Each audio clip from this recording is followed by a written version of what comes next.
যদি আপুনি third grade fourth গ্ৰেডৰ exam দিম বুলি ভাবিছে তেতিয়াহ'লে নাম্বাৰ ছিষ্টেম যিটো চেপ্টাৰ আছে মেথছৰ বা অসমীয়াত সংখ্যা প্ৰণালী এইটো জানিবই লাগিব। এইটো এনেকুৱা এটা চেপ্টাৰ আমাৰ গাঁৱৰ ৱাৰ্ড মেম্বাৰৰ লেখীয়া আৰু ইয়াৰ লেভেল একেবাৰে CMৰ লেখীয়া। এতিয়া আমি কি কৰিম, আমি চেপ্টাৰটো যেতিয়া শিকি থাকিম ইয়াৰ যিবিলাক থিয়ৰী সূত্ৰ সেইবিলাক আমি চেপ্টাৰটো এই অংকবিলাক যেতিয়া আমি ছল্ভ কৰি যাম তেতিয়া আমি সেই সূত্ৰবিলাক জানি যাম। আমি আগতীয়াকৈ থিয়ৰীটো দি ল'লে বহুতে পাহৰি থাকে, সেইকাৰণে অংকৰ লগে লগে আমি গৈ থাকিম থিয়ৰীটো লৈ। গতিকে এই যে নাম্বাৰ ছিষ্টেম নামৰ যিটো ৱাৰ্ড মেম্বাৰ আছে এই ৱাৰ্ড মেম্বাৰৰ অহংকাৰটো আমি ভাঙিব লাগিব, আমি অংকখিনি ভাল ধৰণে জানি। এতিয়া আমাৰ প্ৰথমটো প্ৰশ্ন আছে যে 46127 সংখ্যাটোত 4 স্থান মান কিমান। এতিয়া 4 স্থান মান সুধিছে, স্থান মানে কি? ঠাই। এতিয়া 4 ক'ত বহি আছে? চচুৰা ইয়াত ক'ত বহি আছে? ই একেবাৰে আগত VIP চিটত বহি আছে। এতিয়া VIP চিটটো আমি কেলকুলেট কৰিব লাগিব। আমি সংখ্যা এটা আমি কেনেকৈ আমি কওঁ, একক, দশক, শতক, হাজাৰ, এইডোখৰত কি হাজাৰৰ পিছত অযুত। ই ক'ত আছেগৈ? অযুতত আছে, অৰ্থাৎ ই অযুতৰ ঘৰত 4টো আছে। এতিয়া অযুতৰ ঘৰ পাবলৈ কেইটা শূন্য সি জপিয়াই গৈছিলে? 1 2 3 4টা। গতিকে 4টা শূন্য পাছফালে থাকিবহি, 4টা শূন্য আগতহে VIP চিটতহে বহিবহি। মিলিছে কাৰ লগত? ডি অপশ্যনটোৰ লগত। ঠিক তেনেকৈ এতিয়া 2 নম্বৰ কুৱেশ্যনটো আপোনালোকে চাওক। 2 নম্বৰ কুৱেশ্যন, চচুৰা 7টো ক'ত বহি আছে? ই একেবাৰে 1000 টকীয়া টিকট কাটি বহি আছে 7 নম্বৰটো। একক, দশক, শতক, হাজাৰৰ ঘৰত বহি আছে। তেতিয়াহ'লে ই যদি ইয়াৰ স্থানমান সুধিছে তেতিয়াহ'লে 7 ক'ত বহি আছে? হাজাৰৰ ঘৰত। তেতিয়াহ'লে ইয়াৰ পাছফালে কেইটা জিৰ' লাগিব? 3টা জিৰ' লাগিব। ইয়াত 7000 ক'ত আছে? এ অপশ্যনটো। গতিকে এই অপশ্যনটো শুদ্ধ।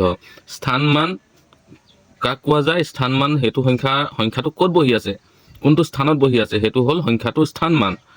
এতিয়া চাওকচোন, এইটো বৰ দীঘল এটা দি দিলে সংখ্যা আৰু 6 স্থানমান সুধিছে। 6 ক'ত বহি আছে কৈছে। SSC LDC 2010ত এইটো কুৱেশ্যন আহিও গৈছে, এতিয়া এইটো ক'ত বহি আছে সুধিছে আমাক। 6 স্থানমান কিমান? আমি চালোঁ যে 6 ক'ত বহি আছে। আমি দেখিছোঁ যে 6 চবতকৈ আগত বহি আছে দেখোন। 6 ইয়াত বহি আছে। 6 পাছত কেইটা শূন্য লাগি আছে? 1 2 3 4 5 6 7টা। তেতিয়াহ'লে 6 পাছত 7টা লাগি আছে। ইয়াততো তেনেকুৱা সংখ্যা নাই। 6 7টা শূন্য আছে নেকি ক'ৰবাত আছে নেকি 7টা শূন্য? ইয়াত 5টা 6টা 7টা এনেকুৱা সংখ্যা আছে নেকি ক'ৰবাত? ক'তো নাই 7টা শূন্য। গতিকে ইয়াত আছে অপশ্যনবিলাক এনেকৈ। গতিকে আমি ইয়াৰ পৰা উলিয়াব লাগিব। তাৰমানে 6 লগত কি পূৰণ কৰিব লাগিব? 6 এই সংখ্যাটো পাবলৈ আমি কি পূৰণ কৰিব লাগিব? 1 0 0 0 0 0 0 7টা শূন্য দিলোঁ। আৰু এইটোকে আমি এনেকৈও লিখিব পাৰোঁ, 6 × 10⁻, কিমান আছিলে? 0 কেইটা আছে? 7টা আছে, 7। আমি ঘাতটো ওপৰলৈ লিখিব পাৰোঁ, পাৱাৰটো। গতিকে এইটো অপশ্যন ক'ত আছে? আমাৰ C নম্বৰত আছে। দেখাই নাই বহুতে। এতিয়া সুধিছে 4 নম্বৰটোত আমাক যে এই সংখ্যাটোৰ 4 নম্বৰ কুৱেশ্যনটো আপোনালোকে চাই লওক। এই সংখ্যাটোৰ হাতৰ সাংখ্যিক মান কিমান? এতিয়া এই সংখ্যাটোক কি সুধিছে আমাক? হাতৰ সাংখ্যিক মান। আমাৰ স্থান মান সুধিছে নেকি? হাতৰ স্থানৰ কথা নাই সোধা আমাক। সুধিছে যে হাতৰ মান কিমান? হাতৰ মান সদায় 7 থাকিব। সি য'তেই নাথাকক হাতৰ মান সদায় 7 থাকিব। তেতিয়াহ'লে আমি হাতৰ সাংখ্যিক মান কি বুলি ক'ম? 7।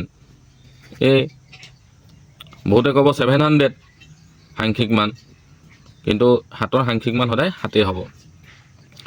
এতিয়া ইয়াত সুধিছে, এইটো আছে নহয় 5 নম্বৰ কুৱেশ্যনটো দেখিছেনে?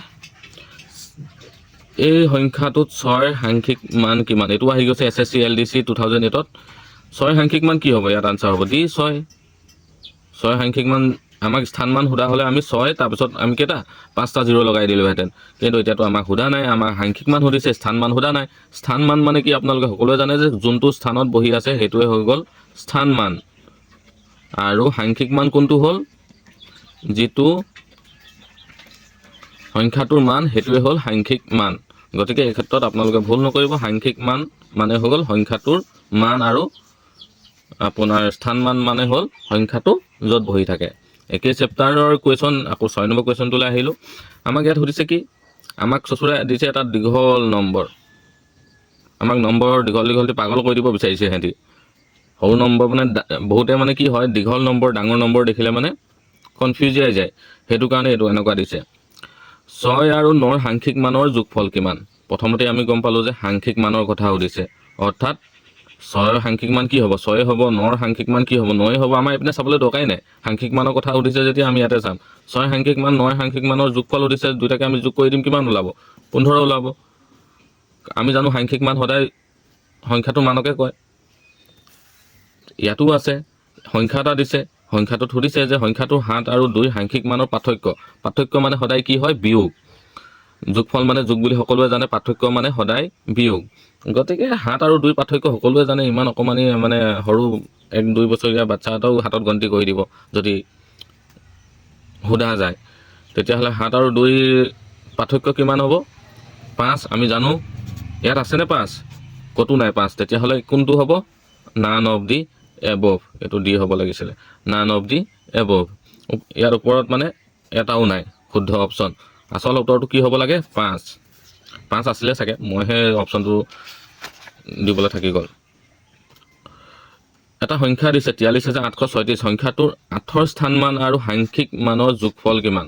8ৰ স্থানমান সুধিছে। প্ৰথমতে আমি কি উলিয়াই ল'ব লাগিব? চচুৰা 8টো ক'ত বহি আছে?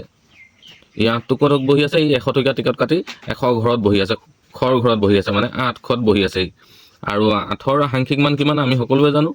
8 ইকুৱেল কিমান হ'ব? 808। তেতিয়াহ'লে শুদ্ধ উত্তৰ কোনটো হ'ব? বিটো। তেনেকৈ কৰিব লাগিব আমি। এতিয়া আমি 9 নম্বৰ কুৱেশ্যনটোলৈ গ'লোঁ।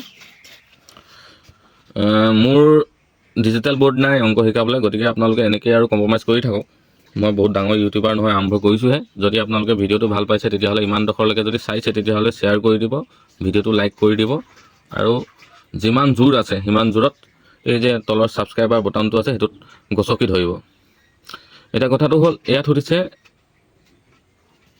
যে এই সংখ্যাটোত 4 স্থানমান সাংখ্যিক মানৰ পাৰ্থক্য কিমান? এইবাৰ আমাক সুধিছে পাৰ্থক্য, মানে আমি কি উলিয়াব লাগিব? বিয়োগফল। 4 ক'ত বহি আছে? চচুৰা হাজাৰৰ ঘৰত বহি আছে, 4 3টা শূন্য। তাৰপিছত কৈছে যে সাংখ্যিক মানৰ পাৰ্থক্য। 4 সাংখ্যিক মান কি হ'ব? সদায় 4 হ'ব। 4000ৰ পৰা যদি 4 বিকোঁ আমি কি হ'ব? কি পাম? 3996। কোনটো আছে অপশ্যন? এই অপশ্যনটো। তেতিয়াহ'লে শুদ্ধ উত্তৰ হ'ব 9A। একেবাৰে শেষৰটো প্ৰশ্নলৈ আহিলোঁ। আমাক এটা সংখ্যা দিছে 9,27,653। সংখ্যাটোত 6ৰ স্থানমান কি সুধিছে? 6ৰ স্থানমান। আমি প্ৰথমতে 6ৰ স্থানমান উলিয়াই ল'লোঁ। 6 ক'ত বহি আছে? 600 ঘৰত বহি আছে আৰামছে, নাকত তেল দি শুই আছে সি তাত। 9ৰ সাংখ্যিক মান উলিয়াবলৈ কৈছে। তাৰপিছত আমি চালোঁ 9 ক'ত আছে? ইয়াত আছে। 9 য'তেই নাথাকক, আমাক সুধিছে কি? 9ৰ সাংখ্যিক মান সুধিছে, অৰ্থাৎ 9ৰ সাংখ্যিক মানটো সদায় হ'ব 9। সি লাগিলে কোটি ঘৰতে বহি নাথাকক, সি লাগিলে আম্বানী ঘৰতে বহি নাথাকক কিয়, যাৰ ঘৰতে বহি নাথাকক তাৰ অকাত 9 হৈ থাকিব সাংখ্যিক মানত। আৰু এই দুটা আমি যোগফল উলিয়াব লাগে। 600 আৰু 9ৰ যোগফল আমি পাম 609। ইয়াৰ এই নাম্বাৰ ছিষ্টেমত আৰু বহুত অংক আছে, যিবিলাক অংক আপোনালোকক লাহে লাহে কৰিবলৈ শিকাম। ইয়াৰ পৰা অকণমান টানলৈ যাব, অকণমানকৈ টানলৈ যাব, নতুন সূত্ৰবিলাক লৈ আনিম। এতিয়া আমি ইয়াত প্ৰথম আমি কি শিকিলোঁ? আজি শিকিলোঁ যে স্থানমান আৰু সাংখ্যিক মান। এতিয়া আপোনালোকে সকলোৱে জানে সাংখ্যিক মান কাক কয়? এটা সংখ্যা আছে, ধৰি লওক 612। এতিয়া যদি 6ৰ সাংখ্যিক মান বুলি সোধোঁ তেতিয়া 6ৰ সাংখ্যিক মান 6 হ'ব। 6ৰ যদি স্থানমান বুলি কওঁ তেতিয়াহ'লে কি হ'ব? 600 হ'ব। গতিকে সেইটোৱে, সি ক'ত বহি আছে? 600 ঘৰত বহি আছে, সেইটো কাৰণে 600 হ'ব। যদি ভিডিঅ'টো ভাল পালে শেষৰবাৰ কাৰণে অনুৰোধ কৰিছোঁ, গচকি যিটো ছাবস্ক্ৰাইবাৰ বটন আছে সেইটো গচকি একেবাৰে খতম কৰি দিয়ক। ধন্যবাদ।